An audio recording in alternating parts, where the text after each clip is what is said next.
All right. Once again, good evening, everyone. Thank you for joining us for the September lecture in our Local and Family History series. Today's topic is History of the Hub, Resources for Local and Family History at the City of Boston Archives. Our guest speaker tonight is Megan Capone, who's the archivist for Reference and Outreach. Before we get going, we have a couple of technical things to take care of. First of all, we acknowledge that the Boston Public Library's Central Library stands on land that was once a water-based ecosystem, providing sustenance for the indigenous Massachusetts people, and is a place which has long served as a site of meeting and exchange among nations. We are committed to land acknowledgements for all locations at which we operate. We reaffirm this commitment to set the context for our planning, deliberations, and public engagement will take place in the spirit of welcome and respect, found in our motto, free to all. So this program will be recorded and everyone will get a link to the recording once it is available. You can also keep an eye on the genealogy playlist on the BPL's YouTube channel. I'll also be sending a follow-up email to everyone tomorrow with another link to the handout, which I'm going to pop into the chat right now in case you didn't get it. You will also have links to the chat transcript and any other information that we feel needs to be included. The chat box is open. If you want to say hello and tell us where you're joining us from, please feel free to, but not obligated. All chat messages during the presentation and the Q&A period afterwards should be related to the topic of the presentation. This includes all questions, comments, and any resources you may want to share. I ask that you please be respectful of our guest speaker, me, and all the other attendees. I will do my best to make sure we get to all questions during the Q&A period. If we don't get to your question before the program ends, you can email us at ask@bpl.org afterwards. As I said before, our speaker tonight is Megan Capone. She is the archivist for Outreach and Reference at the City of Boston Archives. She graduated with a master's in Library and Information Science with a concentration in Archives Management from Simmons University in 2017. She has worked on archival projects at Draper Laboratories and the MIT Museum before joining the City Archives team in 2019. She says her goal is to make the archives as accessible as possible. And with that, I'll turn it over to you, Megan. Great. So first, I just want to say hello to everybody and thank you very much to Jesse and the BPL for having me. I'm very happy to be here to talk about the resources that we have for family and local history here at the archives. To get us started, I'm going to talk a little bit about what the City Archives is and what we do, and then I'm going to talk about all of some of the resources that we have, and then I've got some time at the end for questions. So first, what is the City of Boston Archives? So we are the repository for all records created by the City of Boston government that have to be kept permanently. So any record that you can think of that could have been created at City Hall or in a city department may be here at the archives. And then our mission is to ensure the comprehensive, systematic management, preservation, and accessibility of Boston's municipal government records. And we do this by helping to liaise with city departments to determine what records need to be kept for both legal and historical purposes, facilitating the transfer of records to the archives, storing the records in a secure climate-controlled facility, and providing access to those records for researchers and members of the public and other city employees. We do that by hosting in-person appointments. We have a reference email that people can write to us with questions and we can help them that way. And there's a link to that email in the chat, or in the handout, I mean. You can also call us. And then we also have a pretty robust digitization program where we digitize a lot of our records and make them available on our digital repository, which there is also a link to on the handout that I provided. So as many of you know, the town of Boston was founded in 1630, which is almost 400 years ago now. And this picture here on the slide is from the oldest record that we have, which is the Town Book of Boston. But despite this really long history, the archives itself was only established in 1989. So in 88, a study was done, or a survey of all of the records of the city, and what showed was that the city's records were in a really perilous state. They were in the basement of City Hall, tucked in corners, or in filing cabinets, tucked away in random places, in City Hall, in the basement, in other city-owned buildings, just kind of randomly everywhere. And there was no kind of overarching plan for keeping them or maintaining them. So the state of Massachusetts passed legislation stating that the city of Boston has to have a city archives. So as a result of that, the Archives and Records Division was created within the city clerk's office, and we were charged with developing an archives program. So by 1989, the city had hired an archives staff and begun using a closed school, the August Hemingway School in Hyde Park, as an interim archives repository. And this is a picture here of that school from the 1940s. And it was supposed to just be an interim facility, but it wasn't really that interim because we were there until 2007. In 2007, a new archival center was completed in West Roxbury, which is where we are currently located. So we now have a reading room that's spacious and has enough availability for multiple people to come out at once. We have a scanner, we have a microfilm reader so that people can look at different types of records. We have a secure and environmentally controlled storage area for the permanent records. And we also share the space here with the city's archaeology department, the planning department archives, or the Boston Planning and Development Agency archives, and some of the library has staff here too.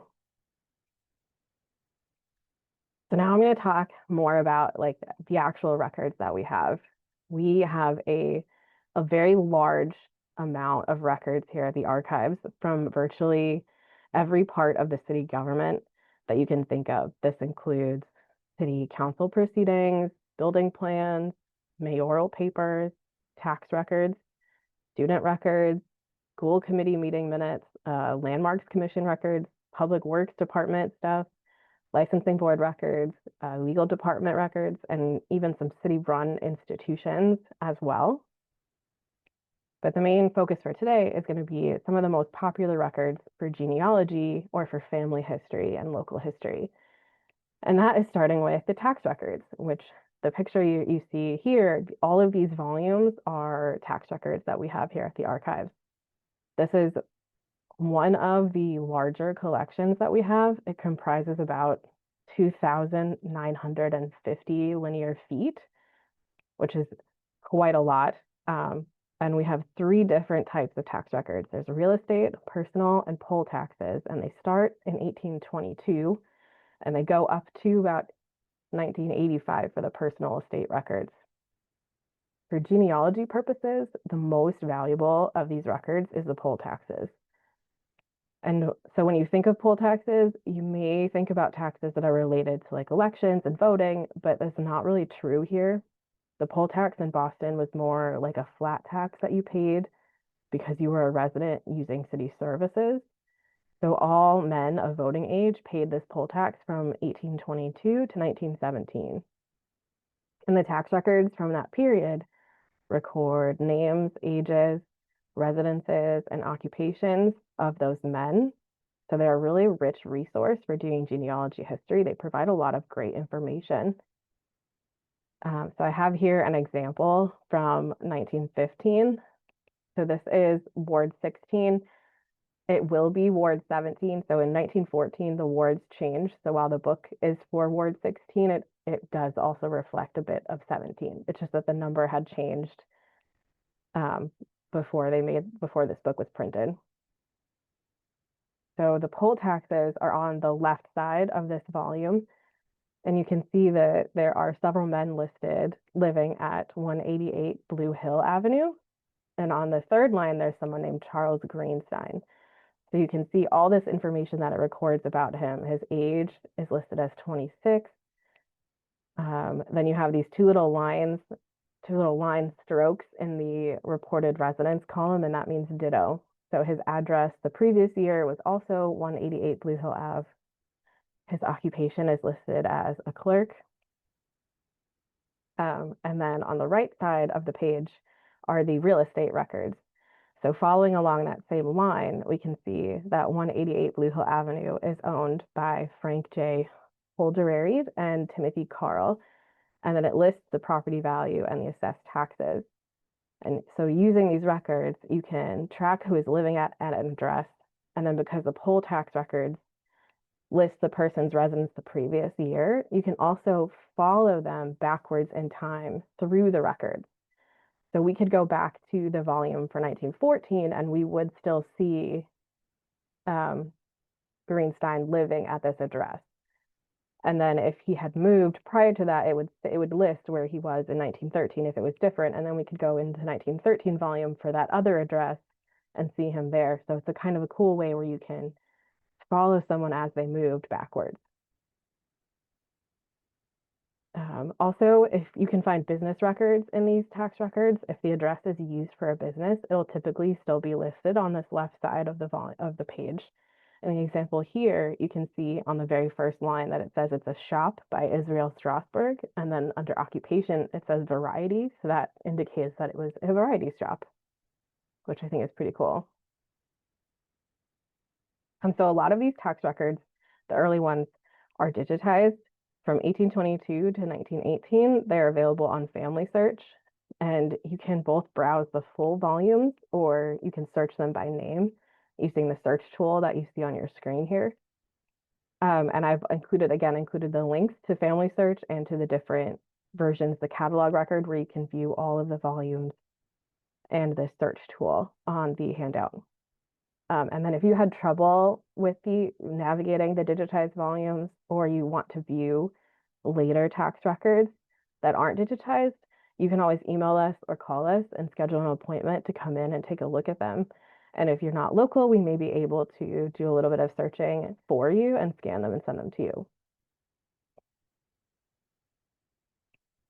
So the next resource that we have that can help track businesses and business owners are the business certificate filing indexes. The general business certificate filings date from 1907 to the present, and you can see an example of those on the screen on your right here. And these records will tell you the business name, the owner, the address, the date of when the business was filed with the city. So if you know that a family member of yours owned a business, but you don't know exactly where it was, or you don't know exactly when it started, these records can help you try to figure that out. And if you look closely at the example here, about a little more than halfway down towards the bottom, you might see a familiar name on the record, and it's Leonard Nimoy. So as some people may know, Leonard Nimoy was he was from the West End, and he also enjoyed photography and was really interested in it. So in July of 1949, he started his own photography business called Leonard Child Photography. And this is one of those really cool little things that we sometimes find. This record was found by one of my colleagues by accident while we were looking for somebody else's record. So we also have a separate collection of women's business certificates.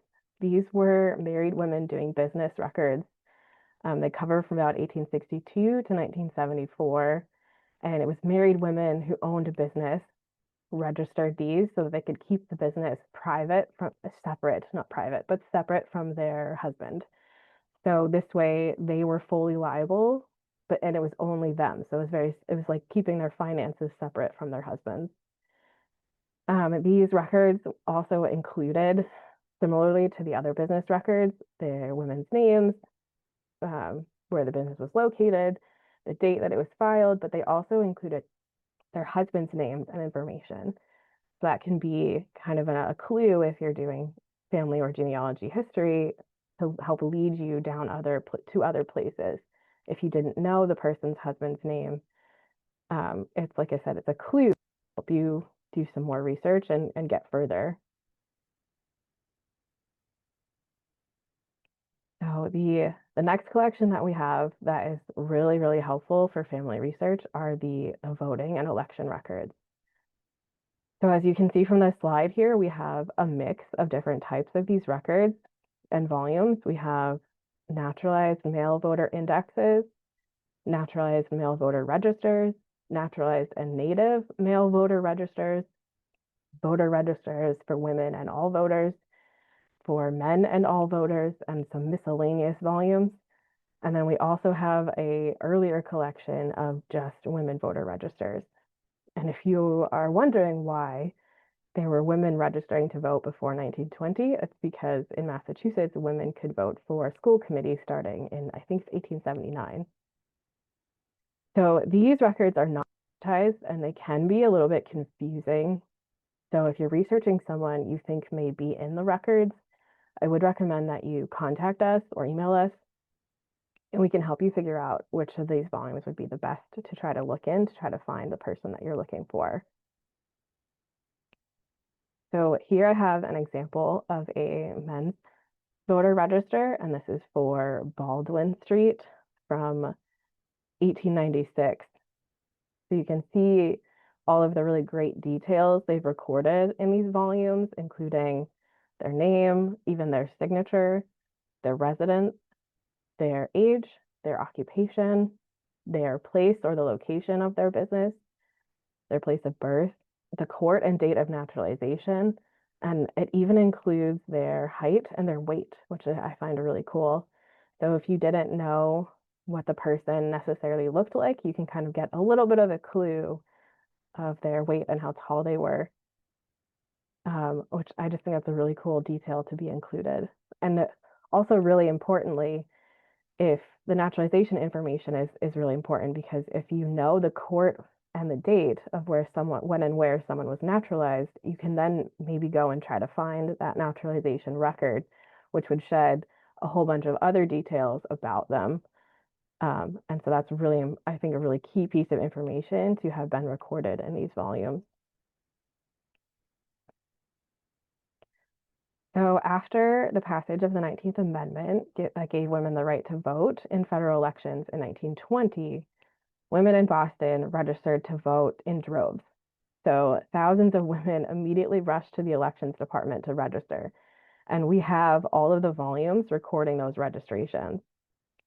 Similar to the other voter registers we have, they record a lot of great and useful information, including their address at the time, their age, their place of birth, their occupation, but these also include their husband's information, because at that point, women got their citizenship through their husband. So, and then sometimes in these records, if the woman was single when they registered, it would say single, or occasionally they would include the name and information of their closest male relative. So again, that can give you another clue when doing family history of names of other people to look for and other avenues to go down. And I just think these records are an incredibly rich resource, and they're one of the few collections we have that are fully focused on women. And I think that's a really great thing. And they can be really helpful for people. So here I have an excerpt from a different voter register than the one that we were just looking at. It's also a women's register, and you can see I split it up so you can see it more easily on the screen. And you can see on the second to last line of both pages that the record is pointing out is for Mary Eliza Mahoney. So she's listed as Mary E.P. Mahoney. Her address is 48 Warwick Street. She's a trained nurse, and she's listed as single, and her age is 76 years old when she registered to vote in 1920. So Mary Eliza was born in Dorchester, and she was one of the first Black people to study and work as a professionally trained nurse in the United States. So she's a really influential person, and we were lucky enough to be able to find her record here. Oops. So with these women's voter registers, they can be a little bit difficult to navigate because they are not indexed. They're handwritten, and sometimes the writing is really hard to decipher. And also women, they didn't always register in the ward where they lived. They could have registered or traveled throughout the city and registered in other places. So if you know that your relative lived in Ward 10, and then you go to the volumes for Ward 10 and look all the way through them, you could still potentially not be able to find her because she could have registered in other wards. So to solve this kind of problem, through a collaboration with Simmons University and funding from a community preservation grant, we helped create the Mary Eliza Project, which is named for Mary Eliza Mahoney. And this project was to create a searchable database of the more than 50,000 women who registered to vote in Boston after the passage of the 19th Amendment. So what you see here is a screenshot of this database that we've compiled. And you can see what the data set looks like. It's much easier to read and navigate. It's fully searchable and sortable. So you can, if you're interested in seeing everyone who lived on a particular street who registered to vote, you can sort by street. If you're curious how old everybody was that registered to vote, you can sort by their age and their where they were born or their name, etc. So this is a really cool tool where you can really deep dive into these records and research all of these women that were living in the city. And it just makes the data so much more accessible and easier to use. And so I've included a link to the data set on the slide here. And there's also a link to it in the handout, as well as our page for the project itself, where you can read more about the project overall and all of the work that was still ongoing. They're doing some research and some writing related to it still. So next we have some student records, which can also be really good for both family and local history research. We have a variety of student records. We have some transcripts and some office record cards. Office record cards are little like index card sized records, usually for middle or grammar school, as opposed to high school. We also have scholarship records, and we have some yearbooks, student publications, and graduation programs. The transcripts and the office record cards can provide a lot of detailed information about individual people, but the yearbooks and student publications can also shed light on what life was like at the time. Also for the transcripts and the cards, we typically ask people to contact us if you want to find a particular person's records. They're not open for researchers to just come in and look through all of them. So if you contact us and you're interested in a particular person, you let us know what school they went to and when they may have been there, and then we can look in the records and see if we can find them for you, and then we will scan and send the records to you. But back to the yearbooks and publications. So here's an example of an issue of the Tatler from Roslindale High School in 1947. This was a student-created public magazine or publication. This page details some of the activities and goings-on and like students volunteering for the Red Cross. It talks about the work that they were doing for art students and topics for the debate club, both recent and upcoming. So it really kind of gives you a perspective of what was going on at the time and the kinds of things they were thinking about and doing. And then I have another example of this is the item from Dorchester High School for Girls from 1948. And in this one, this quotes several students' opinions on whether or not women should serve on juries. And so I just think it's really interesting where you can see what their thoughts were and what their arguments were, and it kind of gives a glimpse into what their lives were like, what their thinking was, and that kind of stuff. I also just love how they use their own illustrations as well for the covers of these publications. I find them really fun to see and look at. So as I said before, none of the transcripts that we have are digitized. And we also have a website or page on our website where you can see where the lists of all student records and where they're located, because some of the records are with us at the archives, and some are still with BPS. So you can go to that page and see where, if you know what schools someone went to, you can see where the records might be. And I've got that link on the handout. And you can also email us if you need help as well. Some of the yearbooks and publications are digitized on our digital repository, but many are not. There's a link to our digital repository on your handout. and you can see the ones that we have up there. But if you are curious to know if we have yearbooks for other years or for other schools, you can always email us and ask us.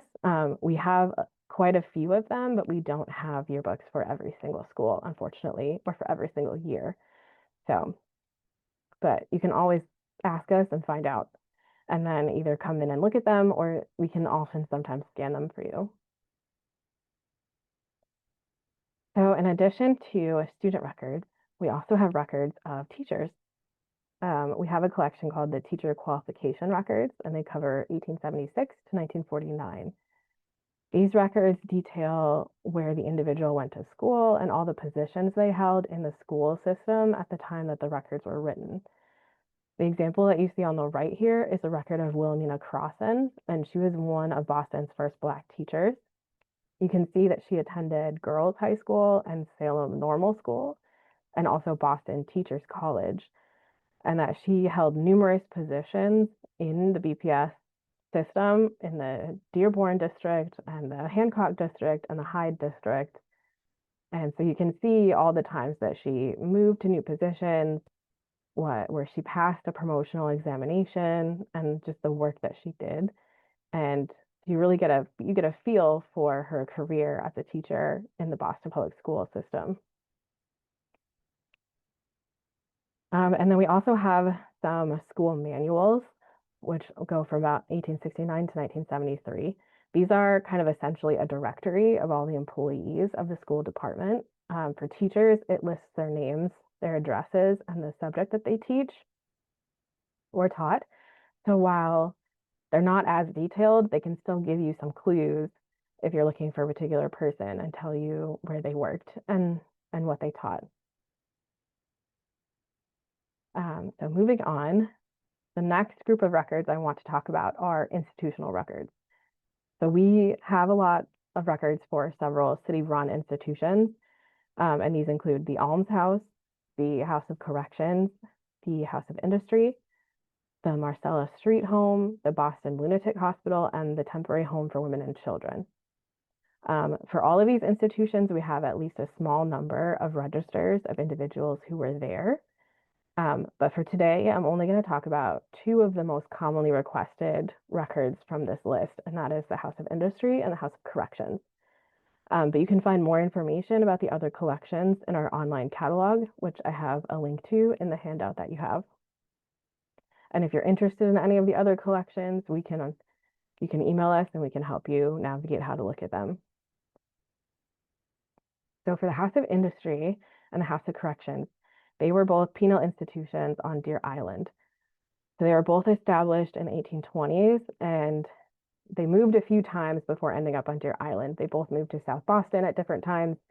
And then the House of Industry started as a workhouse for able-bodied poor, whereas the House of Correction was a prison for individuals sentenced by the police court. And eventually the House of Correction took over the House of Industry on Deer Island. So this here on the screen is an example of an inmate register at the House of Industry covering 1890 to 1891.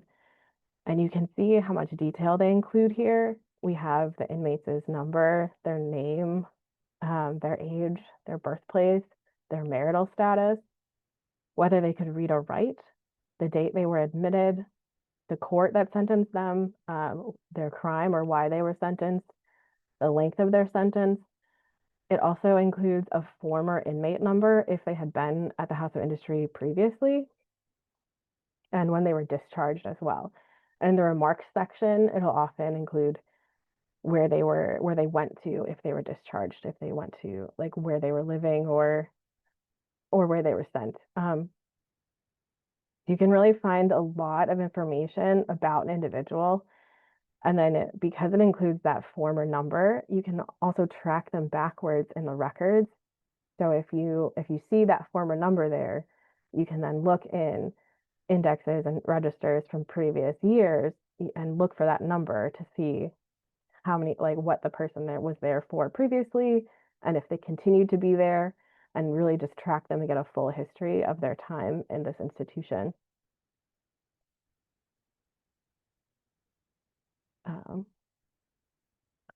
So for the House of Corrections, we have records of inmates from 1848 to 1979.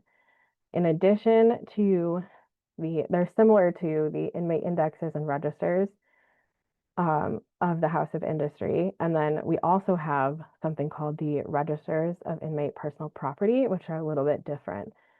The excerpt that you have on the screen, I split it up to make it easier because these volumes are very, very long. Is an example of this inmate of personal property from 1931. These records provide information about the inmate, including similar to the House of Corrections registers, includes their name, their sentence, their age. It also includes their birthplace and their occupation. But uniquely, they also include a lot of physical descriptions of them. So it lists their belongings. It includes their weight and their height. It includes the color of all of their clothing, which I find really fascinating. For example, you can see this first person here named William Gray. He was wearing a blue coat and a blue vest.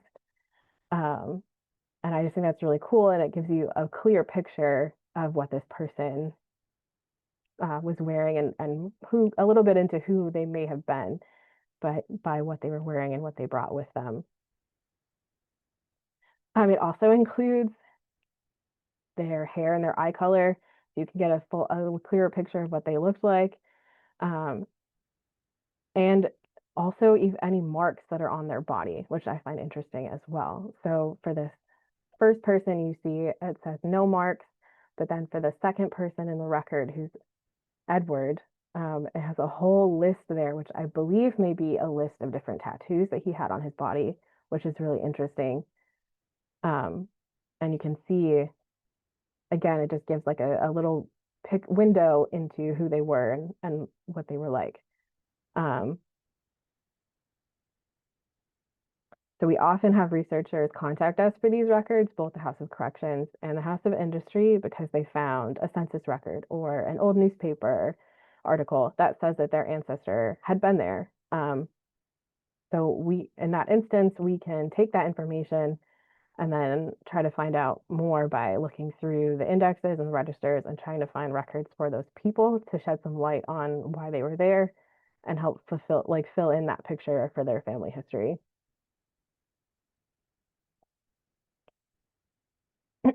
So the next records I'm going to talk about are some oral histories, and these are in the Boston 200 collection. In 1976, Boston put on this huge celebration for the country's bicentennial that included a lot of events across the city. And one of the things that they did was put together these neighborhood history exhibits and some booklets. And to do that, they interviewed a really diverse group of people from every neighborhood. So we've digitized all of the transcripts and recordings of these interviews and put them in our digital repository. They're a really great resource to get a sense of what it was like to live in Boston at different times and really learn about these people's experiences. Here on the screen, you can see what the neighborhood folders look like on our digital repository. And I have an example of one of the transcripts as well. This is from Joe Lyons, and in it he talks a little bit about his experience during the Boston police strike in 1919, which I think is really interesting. And again, it gives a little window into his life, into what it was like to live in the city. And there's a link to this in the handout as well. So moving on, another resource that we have that can show you what it's like to live in Boston and city departments are city annual reports. These might sound quite dry and boring, but they're often actually have some really interesting information. And I have a few up here for you to look at. The first one is a chart on the left from the 1885 Health Department annual report, and it shows the number of deaths caused by various diseases in each ward. So this kind of shows us a little bit of the kinds of things, excuse me, that people were dealing with at the time in 1885, and maybe some of the different health struggles that were going on in the city. And then the second example is on the right is from a 1925 school committee report. It's describing the different high schools in the city. this page specifically talks about the history of the Mechanical Arts High School and the changes made to the curriculum. So this is really valuable to someone whose ancestor may have gone to one of these schools, but it also gives a general understanding of what was being taught there and some of the and maybe a window into the lives of some of the students who went there or the teachers who were there, and what was cognizant in their minds, or what they thought was important for them to know and to teach. So lastly, I'm going to talk about photographs. We have a huge amount of photographs at the city archives, like this one, which is from the Public Works Department. This photo shows 543 Boylston Street to the corner of Clarendon, and it was taken on October 4th, 1912. These photographs are a really great resource for the history of a specific location, but also for life in general, because you can see some of them are very clear, and you can zoom in really far, and you can see just like these little snapshots of activity and what people were doing at the time and what they were wearing, and just a little window into what life might have been like. Like I said, we have photographs in quite a few collections, and this includes the Landmarks Commission. We have Transit Department photographs. We have Public Works Department photographs, Boston Redevelopment Authority, Boston Elevated Railway photographs. We have photographs in mayoral collections and more. We also have some school photos, and we have Boston 200 photos, and just a lot of them throughout a lot of our collections. And all these photos date from about the late 19th century to the present. I'm only going to talk about a few of the collections here, but you can also go to our catalog or go to our digital repository and see all of the ones that we have. I also just want to look at this photo here that I think is really cool on the right. It's the old North Station from the Boston Elevated Railway, and from 1912, and I just think it's really cool to look at how that used to look like with those pillars, and imagine that near where North Station is today.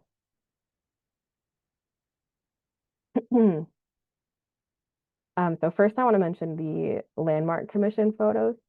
These are photographs that were collected by the Landmarks Commission from other departments for reference or to use in publications, or they were taken by the Landmarks Commission to document the work that they do in city neighborhoods.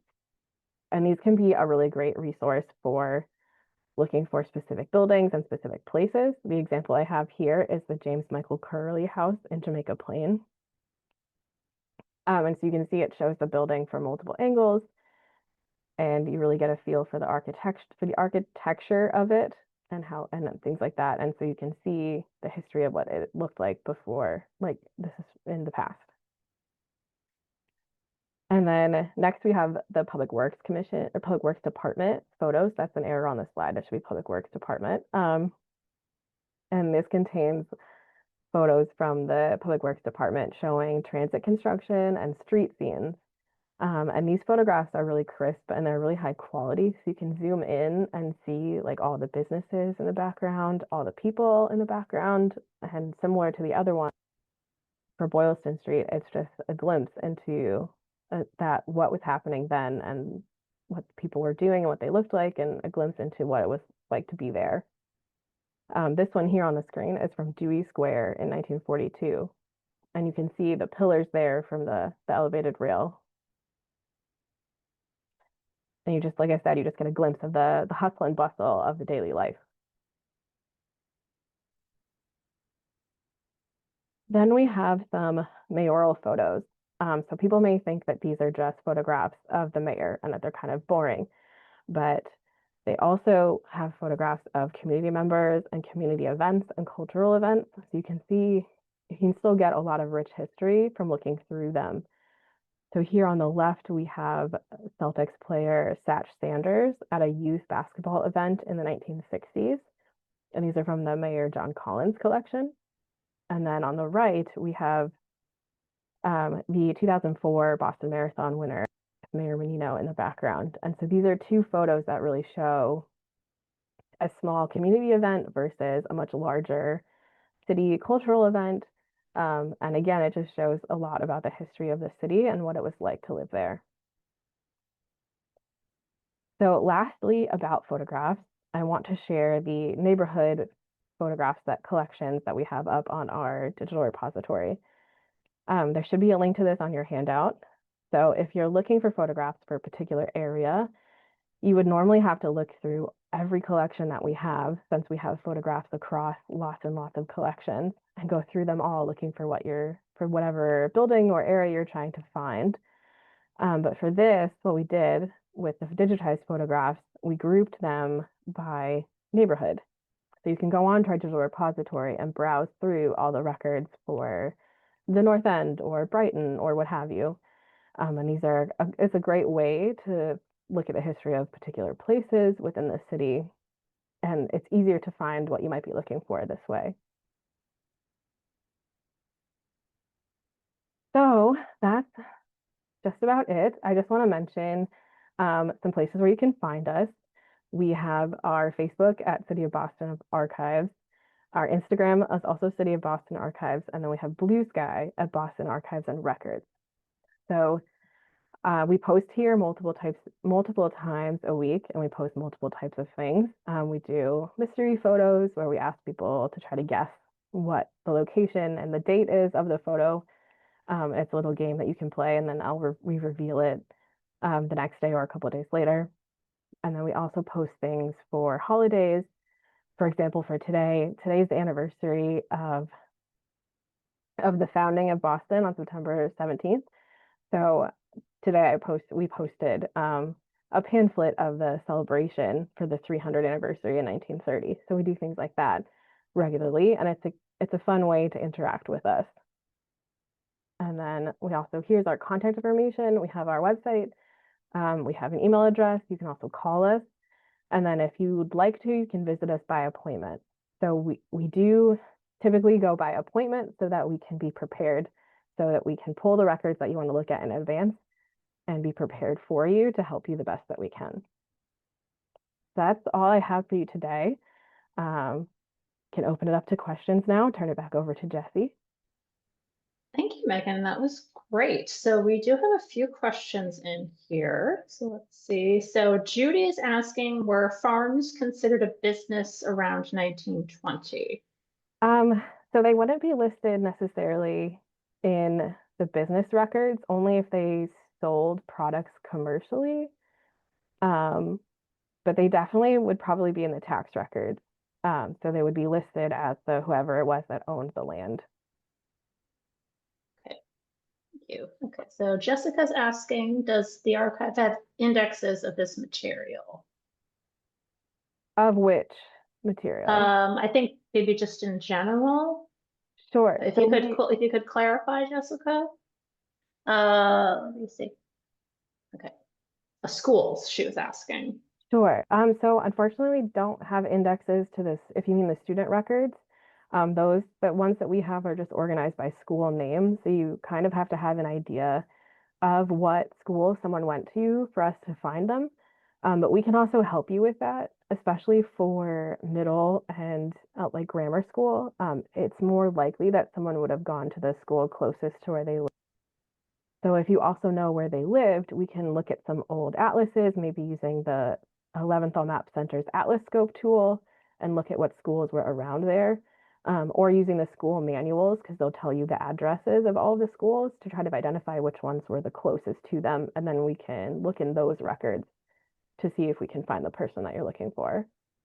The closest thing we have to like an index to would be, we have some graduation programs. So if you know what year maybe that someone graduated, you could come in and look at all of the graduation programs for that year and see if you can try to find which high school they went to. Okay. Another thing I'll add related to graduation things, depending on the time period, sometimes they would put those in the Globe or the Post or whatever newspaper was around. They would sometimes list everyone who graduated. So that's another way you can try to find that. Okay, so Anna's asking if you will make your slides available afterwards, so we can discuss that later. Yeah. So Linda's asking, what year was the survey of the public schools book? quite sure. Are you referencing Yeah. one of the slides So there? that school committee report that I showed, that was from 1885. 1885, okay.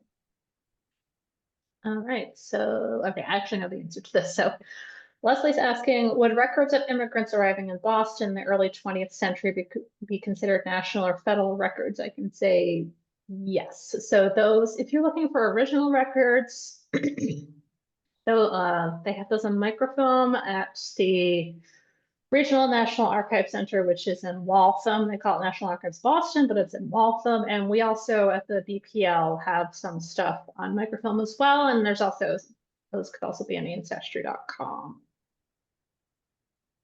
Okay, so Jessica's asking, is Boston ISD document or Boston ISD document stored separately? So we do have some records from ISD. We have we have a lot of building plans from the old building department.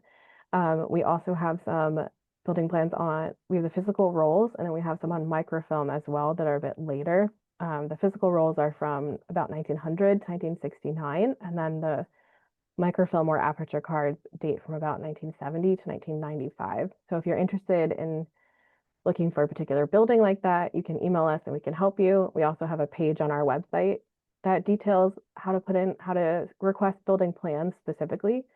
We also have some demolished building permits from ISD, which are collections of all of the old building permits for buildings that have been demolished, and we have some photographs of those too. And then ISD also maintains a database of all of the scanned building permits for buildings that are still standing. So if you go to their website on boston.gov, you can find a link to that database, and it's publicly searchable. Right, okay, so Janice has another just a statement related to passenger listings, and this is correct. So the Massachusetts State Archives also has passenger lists from 1848 to 1891. Okay, so Patricia's asking, do you have records for Boston City Hospital? So we do have a collection of records from Boston City Hospital. If you're specifically talking about patient records, unfortunately, we don't have patient records. So patient records aren't considered permanent, and so they weren't transferred here. You could try contacting what is now, it's Boston Medical Center now, but I'm not sure if the patient records still exist because, like I said, they're not typically considered permanent. But we do have a pretty large collection of it, like administrative records from Boston City Hospital, and we have a lot of photographs as well. The one thing I can add to that, the Massachusetts State Archives also has some hospital records, but for patient records, like they are not considered permanent. There is a certain period of time that the hospitals are allowed to destroy them. I think it's 35 years after the patient is discharged or has passed away. So if it's been a long time from the person you're looking for, there's a significant chance that those records don't exist anymore, unfortunately. That being said, there are some archives at other places that might have some patient records. I know UMass Boston has a collection from a couple of hospitals, I think. So that's still worth looking into.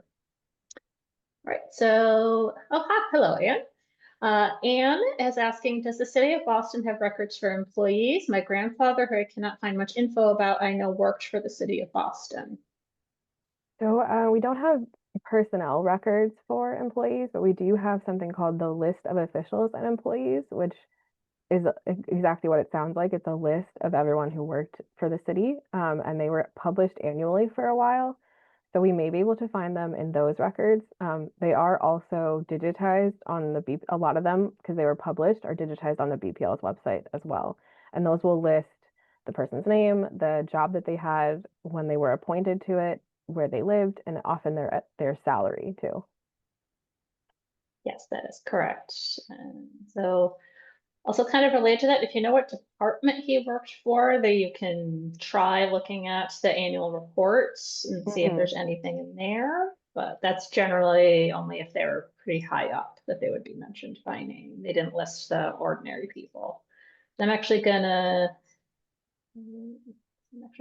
put a link into there it is. So this is a link to the digitized staff directories that I just mentioned. There we go.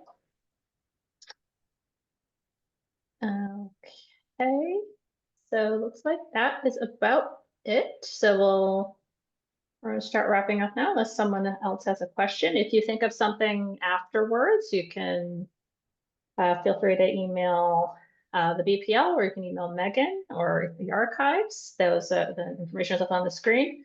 And again, this program was recorded, so if you missed anything, you will get a link to that once it's ready. I'll also be sending a follow-up email to everyone tomorrow that will have a link to the handout as well as the chat transcript, and also include links to the archive social media pages and their contact information. Okay, great. And so once again, thank you, Megan, for great presentation. It was very informative. I highly even learned some new things that you guys have. So, and I'm really happy you kept the Leonard Nimoy thing in there. That's one of my favorite tidbits. Yeah, it's just a fun little quote, little snippet that we found. Yeah, I always love hearing about that. All right, so thank you, Megan. Thank you, everyone, for coming. I hope everyone has a wonderful evening, and hopefully we'll see you again another time. Have a good night. Thank you.